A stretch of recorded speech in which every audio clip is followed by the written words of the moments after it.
Boa noite, amada Igreja do Senhor. Boa noite, você internauta. Eu saúdo a amada Igreja com a paz do Senhor Jesus. E para iniciarmos, eu peço uma oração com o nosso amado pastor.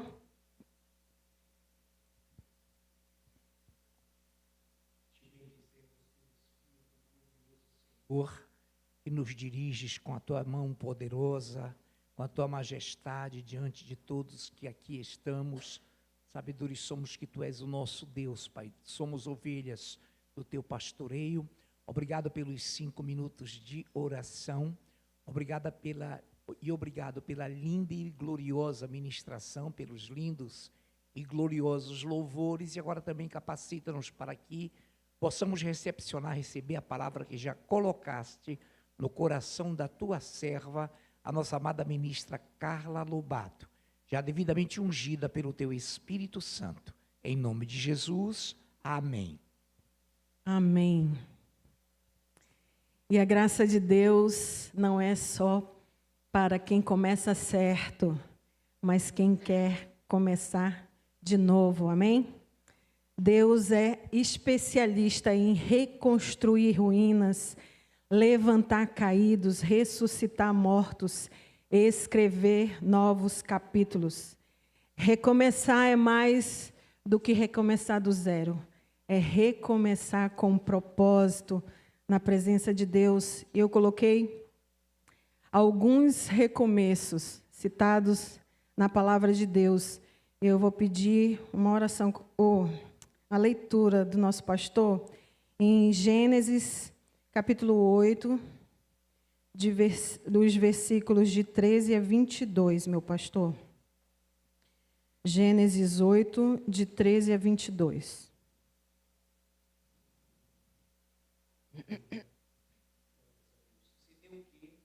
No primeiro dia do primeiro mês do ano 601, as águas se secaram de sobre a terra. Então Noé removeu a cobertura da arca e colheu, e olhou, e eis que o solo estava enxuto. E aos 27 dias do segundo mês, a terra estava seca. Então disse Deus a Noé: sai da arca e contigo tua mulher e teus filhos e as mulheres de teus filhos, os animais que estão contigo de toda a carne, tanto aves como gado, e todo réptil que rasteja sobre a terra, faze sair a todos, para que povoem a terra, sejam fecundos e nela se multipliquem. Saiu, pois, Noé com seus filhos, sua mulher e as mulheres de seus filhos, e também saíram da arca todos os animais, todos os répteis, todas as aves e tudo o que se move sobre a terra, segundo as suas famílias. Levantou Noé um altar ao Senhor, e tomando de animais limpos e de aves limpas, ofereceu holocaustos sobre o altar. E o Senhor aspirou o suave cheiro e disse consigo mesmo: não tornarei a amaldiçoar a terra por causa do homem, porque é mau o desígnio íntimo do homem desde a sua mocidade. Nem tornarei a ferir todo o vivente como fiz. Enquanto durar a terra, não deixará de haver sementeira e ceifa, frio e calor, verão e inverno, dia e noite. Amém. Imagina só, né? A vida de Noé, um homem trabalhador, justo, temente a Deus, com uma família maravilhosa. E, de repente, o Senhor manda ele construir um barcão, como diz um louvor infantil, uma arca, pois tudo que ele conhecia de ser humano, de ser vivo, o Senhor ia passar limpa, iria sofrer um reset de Deus. Hoje tem muita gente se preparando para o reset global, né? Mas do reset de Deus ninguém escapa. E Noé obedeceu e construiu a arca tintim por tintim, como Deus mandou. E foram longos anos construindo e ouvindo zombaria, escárnio, chacota de uma geração má e perversa. Foram cerca de 100 anos construindo a arca que Deus mandou ele construir para ele, sua família e os animais que o Senhor predestinou ali. Então, eles passaram por grande privação, humilhações, mas perseveraram e obedeceram até o fim. Em Gênesis 7:1 diz assim: Depois disse o Senhor a Noé: Entra tu e toda a tua casa na arca, porque te hei visto justo diante de mim nessa geração. Deixa eu abrir aqui na minha Bíblia. Aí eu vou ler o versículo 11 também. 11, 12 e 22. No ano 600 da vida de Noé, aos 17 dias do segundo mês, nesse dia romperam-se todas as frontes do grande abismo, e as comportas dos céus se abriram, e houve copiosa chuva e sobre a terra durante 40 dias e 40 noites. 22. Tudo que tinha fôlego de vida em suas narinas, tudo que havia em terra seca, morreu. Então, imagine essa cena, né? Tudo o que Noé e sua família conhecia de mundo, né, foi destruído, exceto quem estava dentro da arca. Imagina a visão que ele teve quando ele saiu da arca, né? Então, só restou ali Noé, sua família e o seu pequeno zoológico. E em Gênesis 8, de 15 a 17, fala assim: Então disse Deus a Noé: Sai da arca, e contigo tua mulher e teus filhos e as mulheres de teus filhos, os animais que estão contigo de toda a carne, tanto aves como gado, e todo réptil que rasteja sobre a terra, faze sair a todos, para que povoem a terra e sejam fecundos, e nela se multipliquem. Então, o reset de Deus foi terrível, mas tudo parecia ter terminado. O Senhor, então, vem, pede para Noé sair da arca. Vai, Noé, começa de novo, volta a plantar, volta a frutificar, e faz tudo novo, constrói. Em Gênesis 9:1 diz: E abençoou Deus a Noé e a seus filhos, e disse-lhe: Frutificai e multiplicai-vos e enchei a terra. Esse foi o recomeço de Noé e sua família. Depois de um longo período de espera, nós vemos a fidelidade de Deus para com Noé. Amém, igreja? E o segundo, recomeçar, eu coloquei: quem caiu pode se levantar. Quem caiu pode se levantar. Eu peço uma leitura com... É você que está, filho? Christian, pode ler, por favor? Miqueias 7, de 8 a 9.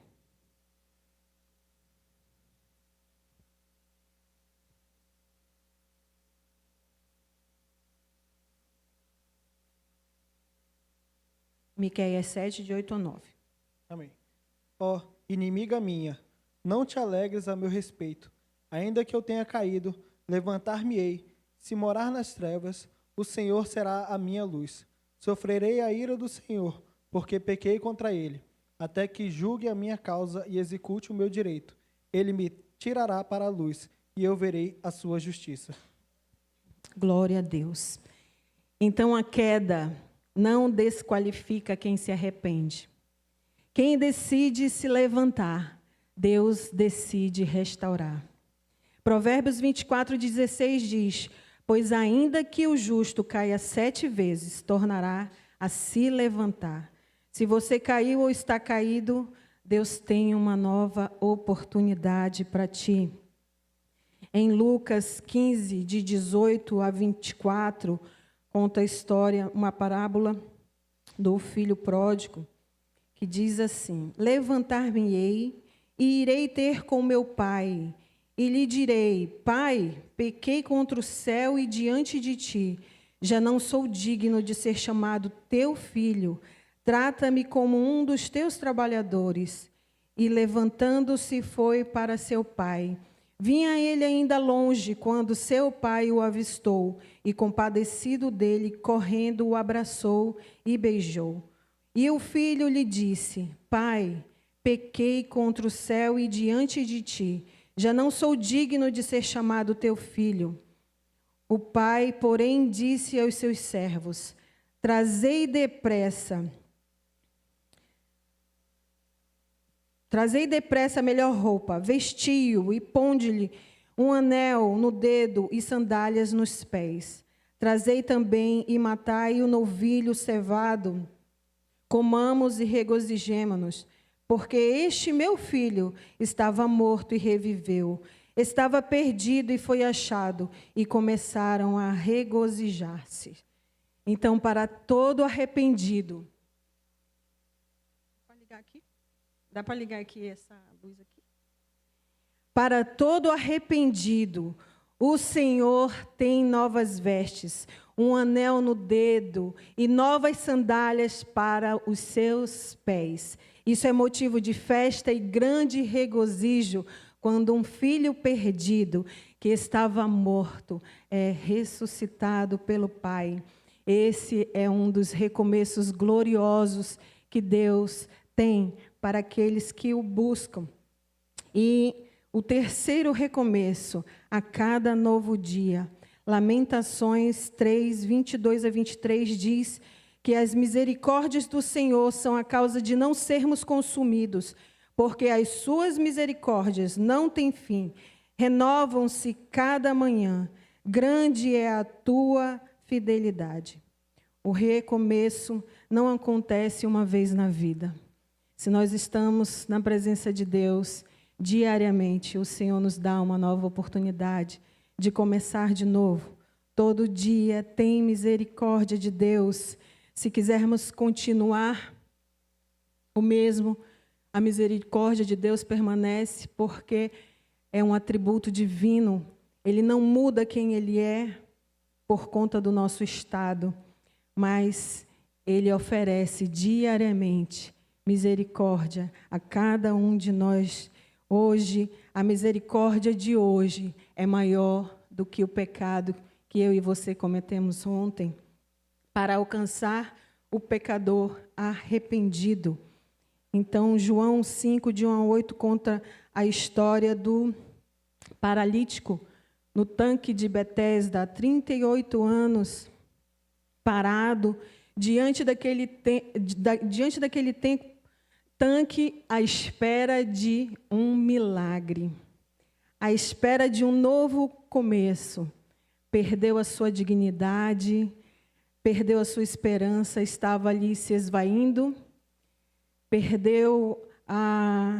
era paralítico fisicamente e também a sua alma já estava paralítica há muito tempo. E Jesus chega diante dele e faz uma pergunta: queres ser curado? Queres começar de novo? Queres ser limpo? Queres um novo coração? O Senhor tem coisas novas. E se você diz sim, amém, então levanta, toma o teu leito e anda, porque hoje a misericórdia te alcançou. Hoje, se tu creres, tu pode ser o primeiro dia de um novo tempo de Deus na tua vida. O quarto recomeço.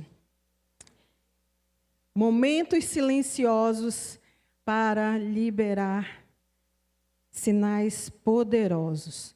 Eu peço uma leitura em Números, capítulo 17, verso 8, com o nosso amado irmão Eduardo Guerra.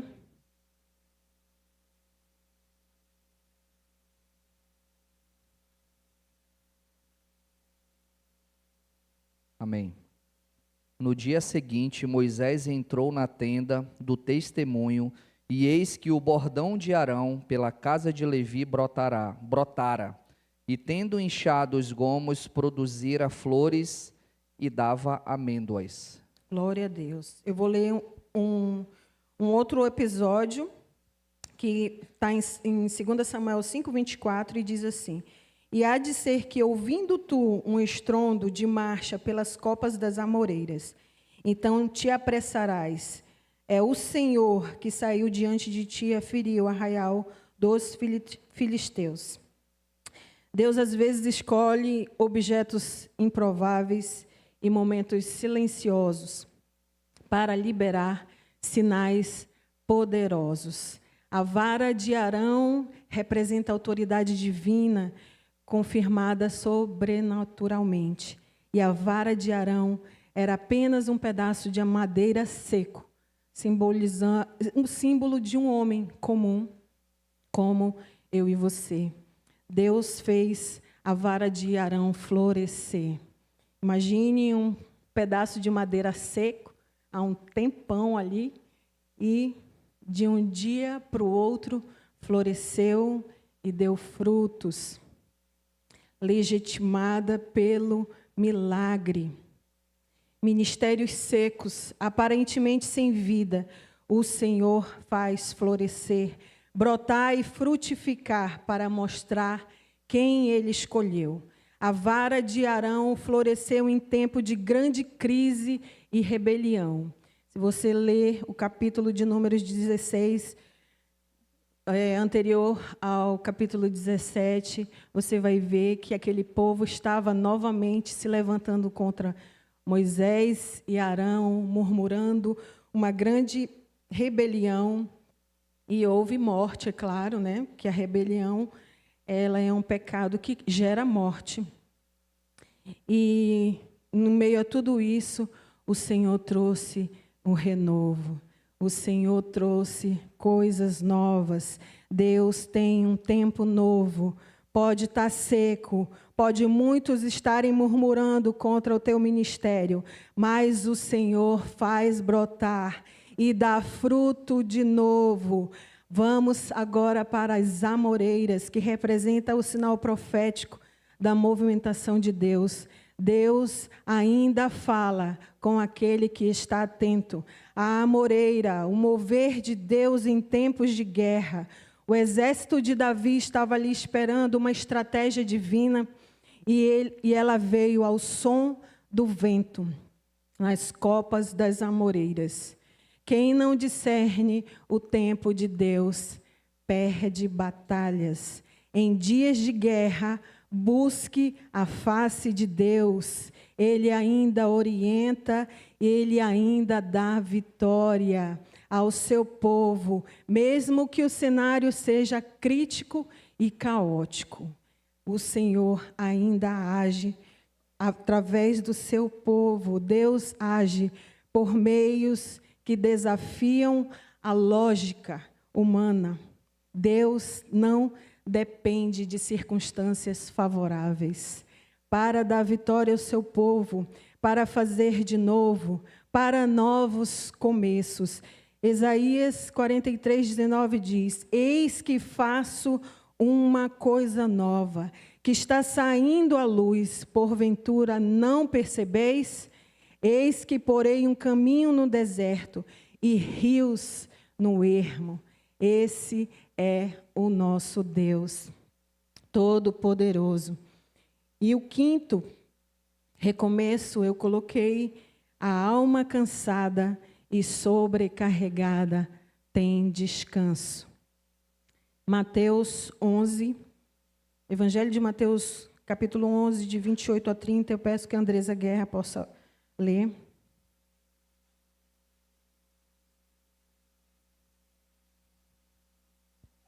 Glória a Deus. Vinde a mim, todos os que estáis cansados e sobrecarregados, e eu vos aliviarei. Tomai sobre vós o meu jugo e aprendei de mim, porque sou manso e humilde de coração, e achareis descanso para a vossa alma, porque o meu jugo é suave e o meu fardo é leve. Glória a Deus. Vivemos a geração mais cansada de todas as épocas. A nossa geração é a mais cansada. As pessoas não estão apenas fisicamente exaustas, mas emocionalmente e espiritualmente drenadas. Só que o cansaço e a sobrecarga pode levar à frieza, ao pecado e até ao abandono da fé, quando este não é detectado, não é tratado. O cansaço da alma é mais letal do que o cansaço do corpo.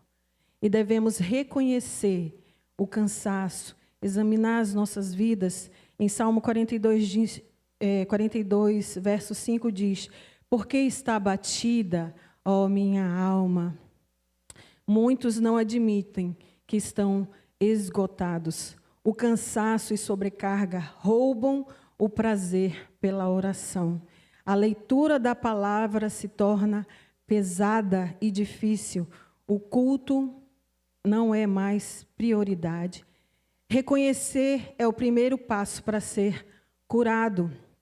O perigo é quando fingimos que está tudo bem. Quando a alma está gritando socorro. As causas do cansaço podem ser várias, por isso precisamos examinar nós mesmos. Às vezes pode ser pecados não confessados.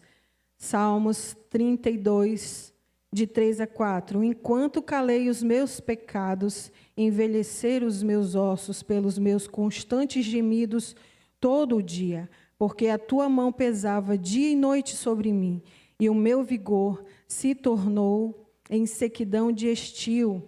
Às vezes, a sobrecarga de responsabilidade que não compartilhamos, sem o descanso, isso nos leva ao cansaço. Expectativas que colocamos em pessoas frustradas, no ministério ou na vida cristã, onde nós devemos colocar nossas expectativas no Senhor. Em ataques espirituais intensos, nós vemos vários relatos de homens e mulheres de Deus que passaram por ataques e chegaram a ficar cansados. Às vezes, nossa conexão com Deus está em conflito. O cansaço e sobrecarga causam irritabilidade, impaciência, aos comportamentos e decisões também no corpo de Cristo que nos deixam irritados. Nós devemos atentar para alguns sinais, porque isso pode ser cansaço. Dúvidas sobre o nosso chamado e a nossa fé, sensação de vazio mesmo depois do culto, quando o coração perde o fogo, até a obra de Deus se torna pesada. Em Jeremias 31, 25, diz: "Porque satisfiz a alma cansada e saciei a toda a alma desfalecida." O convite é para todos nós. Vinde a mim.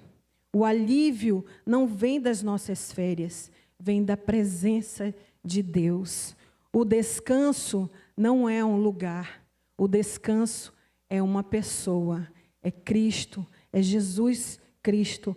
O recomeço para os cansados e os sobrecarregados começa com arrependimento, segue com confissão e perdão.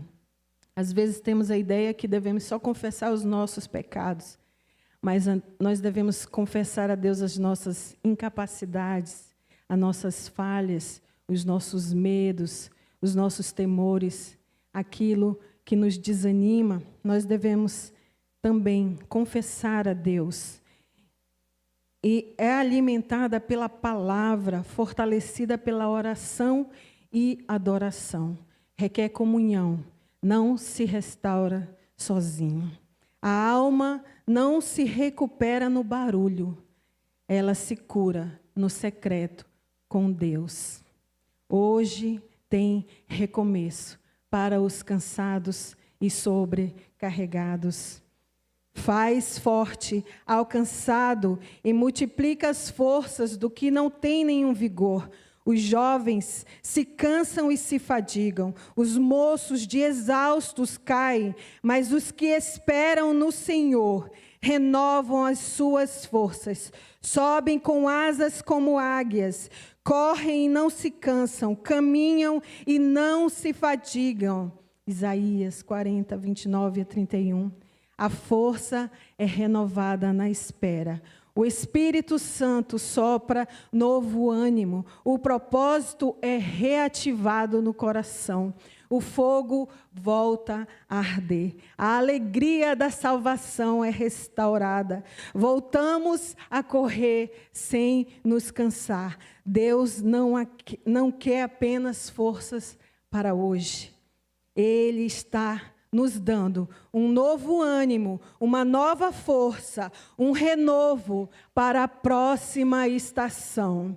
Levanta e resplandece, porque vem a tua luz e a glória do Senhor nasce sobre ti. Vinde, adoremos ao Senhor, que a nossa alma engrandeça ao Senhor, que o nosso espírito se alegre em Deus, nosso Salvador. Tem um louvor que eu trago à memória diariamente. Eu não vou cantar, peraí.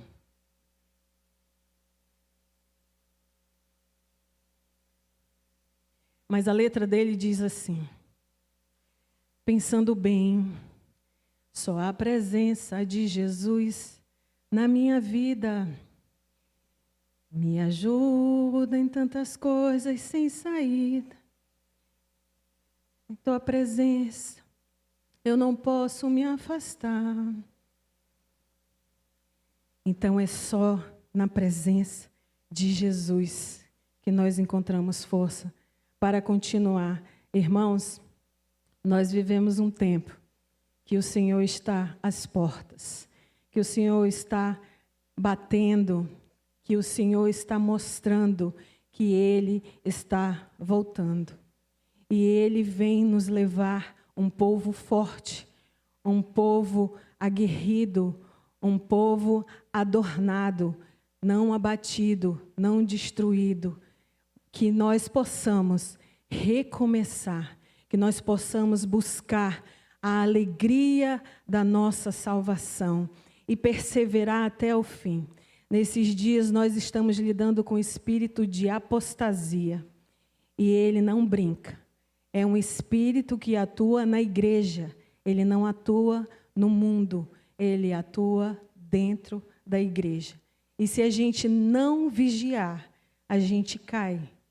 E nós temos que ter esse cuidado, que o Senhor Jesus está voltando e Ele vem nos buscar um povo forte, um povo transformado, um povo renovado, um povo de bom ânimo, de coração fervoroso, e que nós possamos, dependendo da nossa situação, da nossa condição, porque você conhece a sua condição e eu conheço a minha, nos colocarmos diante do Senhor.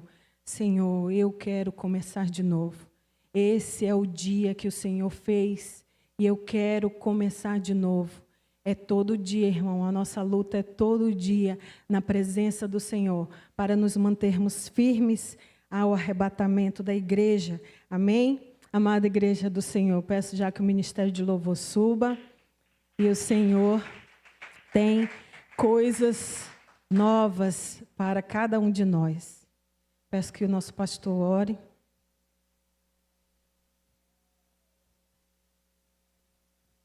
Te bendizemos, Deus vivo, por tua palavra nos vinda do trono, para a tua glória, para nossas vidas, a nos revivificar, nos fazer a cada dia recomeçar em ti, cheios de esperança, vigor, e faça-nos, Pai, prosperar, em nome de Jesus. Amém.